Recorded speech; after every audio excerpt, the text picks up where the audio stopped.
o'zbek tili yo turk tili bir jarira emas, bir kishi olib oqib tursa, balki chinon bir reshadoriki umq zaminga o'ltirganda hech imkoni yo'qki bir kishi buni tag'ir bera olsa.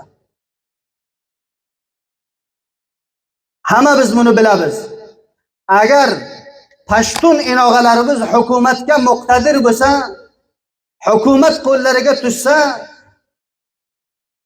Forsi millatini, farangini, o'zbek millatini, Hazora millatini va boshqa aqvomda agar hasb qilaman desa, hech imkoni yo'q hasb qilinsa. Aks holga agar quvvat va qudrat va saltanat o'zbek va Forsi va Hazora va boshqa aqvomga tushkiday bo'lsa, Pashtun qavmida hasb qilaman desa, hech imkoni yo'q hasb qilinsa.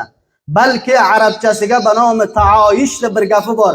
Be'ma'noki sulh safo bilan, vahdat bilan, samimiyat bilan bir joyga va bir qo'l bo'lib kishvarni obod qilishlikda. Misol namuna aytaman. Chandin inog'alariki fikrasi xarobda, menga payomlari bor oldimda. Afg'onistonga agar mutaassibtarin olim bo'lsa sensan.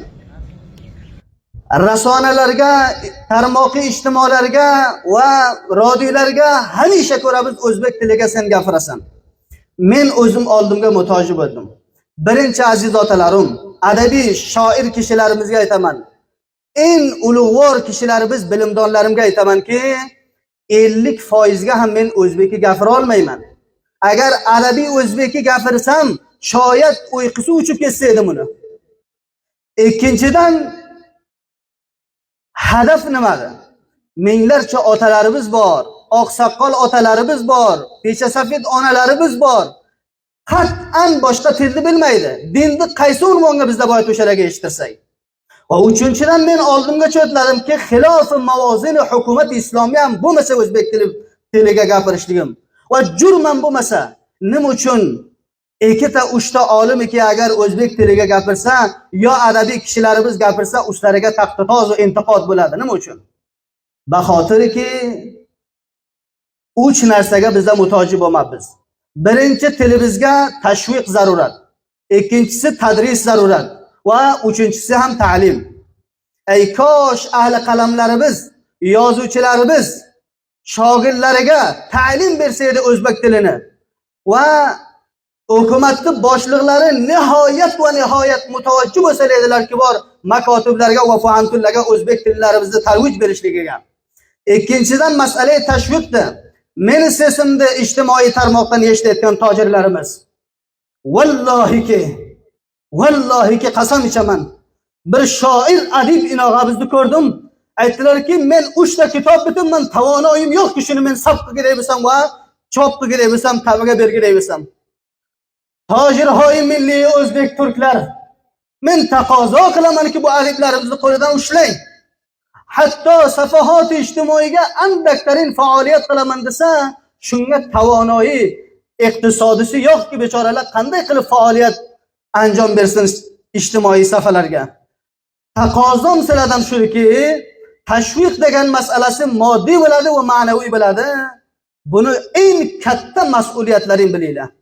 Otalarimki, oqsoqol otalarimiz bor, bilimdon otalarimiz, ko'shish qilinglar nasl javonlarimizni, bu yigit qahramonlarimizni kallalarining ichiga tilladay zaxoir va maodinlari bor. Bularni tashviq bilan sizlar chiqaringlar arsaga. Va uchinchisi masala tadrisda. Shayxoy giromiy, aziz, hurmatli shayxlarim, Buxoriy tadris qilasiz.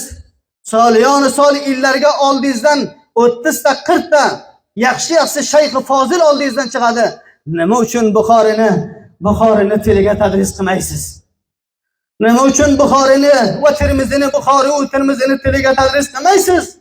Qalbi va ruhi oldingizdan shod bo'lsaki, alhamdulillah, millati turk o'zbekdan shunday shaxsiyat bor ekanki, Buxoriyni armonimga yangi eshitdim deb qabrni ichidan oldingizdan rozi bo'lsa, Buxorisini siz o'zbek tiliga tadris qilsangiz.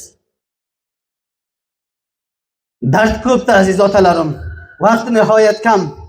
Chaqqon shoirimiz, tilsevar shoirimiz nihoyat xizmat qilib o'tgan shoirlarimizdan bittasi rahmatlik Ko'kan sohibedagi she'rlarini omadalik olib edim. Mutaassifona vaqt yo'qdi. Alloh subhanahu va taolo hammamizda ittifoq va vahdatga asrasin. Robbil alamin har qaysi bizga shu fikrlarni nasib qilsinki bor farhangi tilimizni tarvij berishligiga va o'tgan buzurg bobolarimizni qilgan ishlariga bizlar iqdom qilishligimiz. Shorvol soy bir narsaga yaxshi ishora qildilar. Arabchasiga bir maqula bor. Aytadiki: "Laysal fata man qala kana abi, walakinnal fata man qala ana za." Javoni buruman, shaxsiyati donishmand, bilimdon kishi u emaski aysaki ota va bobom falon shaklga o'tib edi. Bilimdon kishi ziyrak va hushyor u kishidiki ana za o'zim shundayman.